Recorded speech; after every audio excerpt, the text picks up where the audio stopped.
Welcome, I'm Darren, and I'll be your guide today as I look at the 1989 Score football set. And this is one of the two football card sets that kicked off the true modern football card world. Score launched in baseball in 1988, and when they did, they were in kind of a crowded world. And that was about to get even more crowded in 1989 with two more sets jumping in baseball. But when Score did launch in baseball, they didn't just want to be in baseball, and so they looked over at football, which in 1988 was just a no man's land of merely a half-hearted football card set by Topps. I mean, okay, Fleer was kind of there, but basically there was nothing going on, so Score knew that it was potentially ripe for the picking, and in 1989 they jumped right in.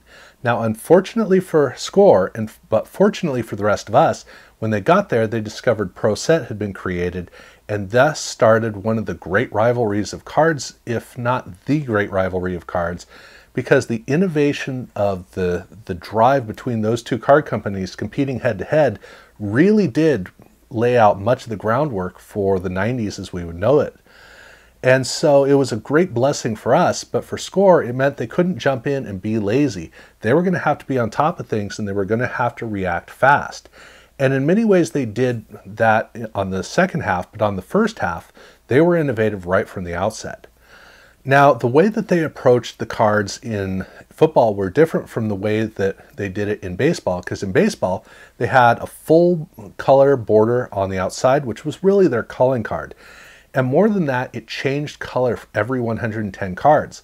But they also had some intricacy in the card detailing or in the border detailing of the card, and the back was a really intricate affair. It was a very innovative and impressive card, whether the printing technology was up to snuff or not. But when they came over to football, they drastically simplified it to where they still have the color border, but they got rid of all the intricacy, and they have a blunt force trauma kind of an affair. I mean, this is a hammer-like approach, and it is bold for sure, but that's what they went for. They went for bold. This is all about this image, and the image almost seems square. The choice of photos tends to be very upfront, and then on the card back, they got rid of all the detailing that had been so intricate in their baseball release. Here, not that at all. They were coming out trying to make a huge statement to collectors that this is not Topps, it's anything but Topps, which, to be fair, they succeeded with. But over in Pro Set modeled their card almost exactly off of 1988 Score. And so they have the full color border that changes throughout the set. They have intricacy, delicacy in the design, which gives interest, whether it's good interest or not. And the card back is very intricate with all the information, which means that Pro Set jumped into football doing exactly what Score had jumped into baseball doing, and Score over in football was going to need to catch up in terms of card design. For a lot of people, they loved the forward images on the front and the big images on the back. For other collectors, they didn't like the fact that it was kind of ham-fisting it, and they weren't taking the care that they were doing in baseball. They weren't putting that into the football cards. So that was a battle that they were going to have to fight for just a couple of years. But the Score card was very distinctive, and they did do the three colors. And I say three colors because in baseball, every single card color was 110 cards, and then another color, and then another color.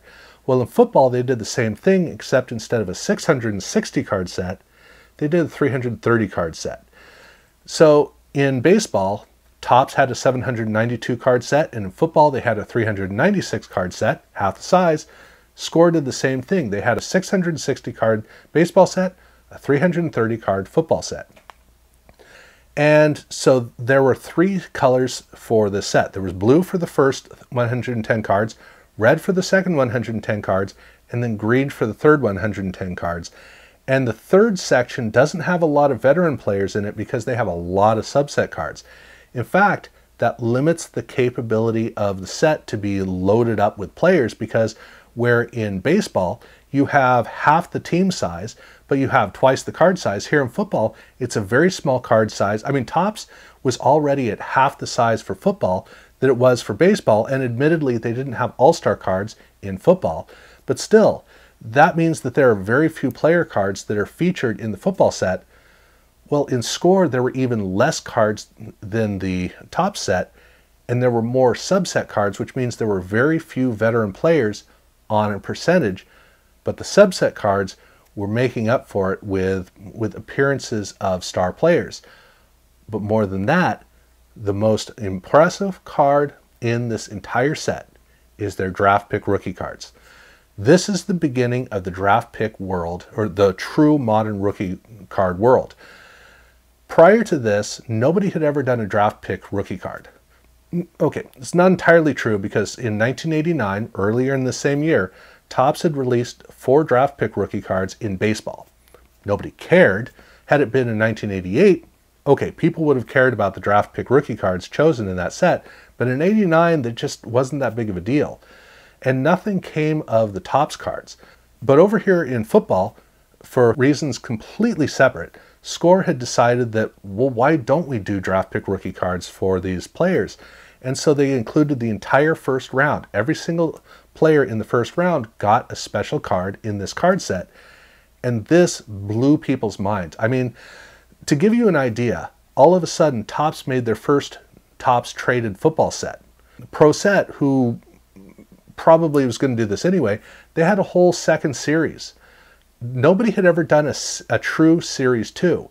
Pro Set did a whole Series 2 with traded players, prospects, and draft pick cards all in that set. It was huge, and we'll even get back to how Score reacted to all of this as well. But we went from 1988, where there were literally no draft pick cards, to 1989, where football was just chock full of them, and baseball had 4. So on top of the draft pick rookie cards, they also had cards of the championship games and the Super Bowl. Now, this was something that Topps used to do. Not only did they do the Super Bowl, but they also did the AFC and the NFC championship games. And this was, I don't even think that Fleer Team Action did those. They might have early on, but I'm pretty sure they didn't after a while. But Topps had abandoned this after a while, and so this was an opportunity for Score to go in and do something special. Now, Score did also do a card for the Super Bowl as well, so they did that, which was the same thing that was being done by Topps. But Topps cards were, the backs were terrible, the front didn't have much of a design quality to them, whereas these cards, these really did carry across the excitement of the game, and they looked invigorating. So these cards were on a whole nother level than what we had over in Topps. But the subsets were really more about the players. And the first subset with players is the Great Combos cards. And Great Combos is one team with 2 superstar players that play opposite each other. In the case of the Raiders, they had 2 great running backs. And so this was an opportunity to really see some great players that were, great superstar players that were mostly at skill positions. And this is the whole point of all of these subsets, is the fact that, yes, there were less core players that were showing up in the main card set, but the subsets allowed us to have a whole bunch of additional cards of the really exciting players that we really wanted to be collecting. And so we had Great Combos here, and then we had the All-Pro cards. And so with the All-Pro cards, wait a minute. No, I'm sorry. That's James Lofton. Let's see. Okay, here's Tim Brown. So it's interesting that they made a couple of really dumb mistakes here with this set. Error cards were pretty common at this time, even though over in football it wasn't as bad as in baseball. But where you would have like simple text mistakes in Pro Set, here with these cards, they made some really big glaring errors, which I will give them partial credit. In the case of James Lofton, the front of his jersey does look kind of like it says 81. So, okay, there's that. But still, if you're launching in and trying to make a big statement, it's advisable that you don't make a mistake as blunt as this. But regardless, they did do that. And so the All-Pro cards were, these were second opportunities to collect the same All-Pro cards as you saw in the main set. Now, Topps had been doing All-Pro cards for quite a few years, but the thing is, the way that Topps did it was the regular player card for the All-Pro just happened to say All-Pro on it. In the case of Score, they wanted to make an additional card so anybody who was a superstar All-Pro had their main card, and then they also had a separate card that was an All-Pro card as well. Again, more players to collect. They even had a whole special theme about playmakers called speed burners, so here's the thing. Subsets, the thing that we really were looking at subsets as is what would eventually become inserts. There were inserts, but we didn't really care about inserts that much because they were like one per pack fodder, or Fleer Baseball did have some pretty rare inserts that were tough to come by. But for the most part, we didn't think about them because they weren't something to think about. Whereas a subset card, especially one specified, like if it's an All-Pro card or something really special about the player, these cards tended to have a very special feeling, like this is special and important, and we really want to get that. In 1990, the Bo Jackson football baseball card very much fit that model. So these cards for us, these were the special chase cards, most of the chase cards that we were really after. And so it just gave us more opportunities to collect, whether it's a playmaker or if you're into defense. They also had the Predator cards.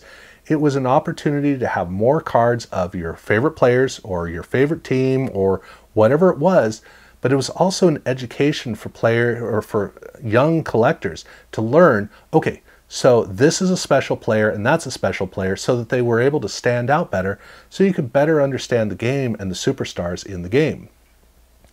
But not everything was innovative with Score, because they also had record breakers.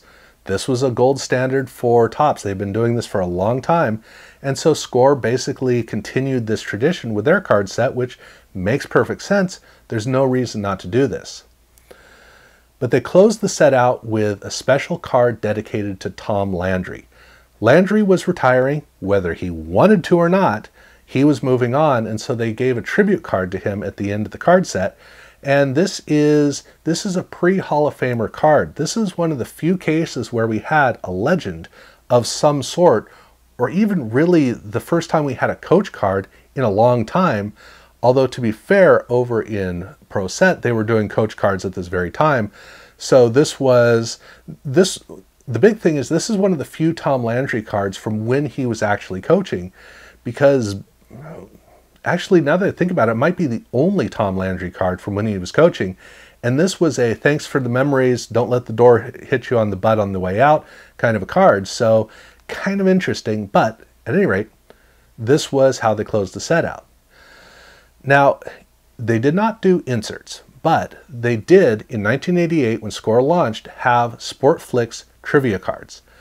Well, in 1989, when they launched in football, they did the same thing, except in football, these are all team-oriented. So there are 28 of these cards, and every single trivia card has either a trivia quiz text on the front, or it flips over to a team helmet for whichever team. On the back, there's a trivia question about the team. Pretty straightforward. But that means that these are the trivia cards that are built outside of Sportflix. For Score, these are the trivia cards that are actually dedicated to being around a specific subject, front and back. Now, like I said, Score saw a lot of growth going on in the hobby around them very quickly. Topps Traded hit the scene. They had Pro Set Series 2. Well, Score was also following that model by doing what they'd done in baseball. They created their Score supplemental set for football as another 110 cards tacked onto the end, a numeric continuation, but this was sold in complete set form. And every single card has a purple border on it. Now, because the card set was so small, there are a lot of players who were not featured in the main card set, and so this gave the opportunity to make up the difference by getting John Elway in there or Sterling Sharp's rookie card. These cards finally made it into the card set in the Score supplemental set. But the card in Score supplemental that really is significant is the Bo Jackson football baseball card. This is the original one, the first one. Most collectors never knew about this card because most collectors were baseball collectors who were focused on 1990 Score baseball. And in there was just another card that happened to be a really cool Bo Jackson football baseball card. But those who knew that over here in Score Supplemental, there was a more rare card that actually predated it. So this card is the original Bo Jackson football baseball card. This is the first one. This is the great one. This is just not the famous one. But that was what they did for their '89 release.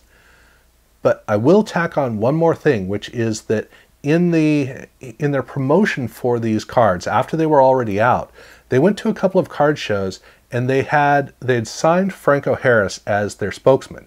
Now, Franco Harris was lined up for the Hall of Fame. They didn't know if he was going to be a first ballot Hall of Famer or not, even though everybody assumed he would be. And so they did a special signing event where Franco Harris showed up to sign for a fee. So anybody who came to the show and paid to get his autograph, they were given a special score promo card, which is a yellow bordered card with Franco Harris on the front and on the back. And on the back, it talks about how he's a sure shot Hall of Famer, etc., etc. And then they had another show lined up, but the other show was after the nominations for the Hall of Fame had been voted on. And so by the time that they got to the second show, Franco Harris had already been elected to become a Hall of Famer. He hadn't been inducted, but he had been elected in. So they printed out a new set of these cards, and on the new set of cards, they got rid of the sure shot, and the very beginning of the cards starts off as Hall of Famer. So there are two versions of this promo card. The earlier cards start off with the word sure shot, and the second version starts off with the words Hall of Famer. And these cards are often discovered with autographs, and there's good reason.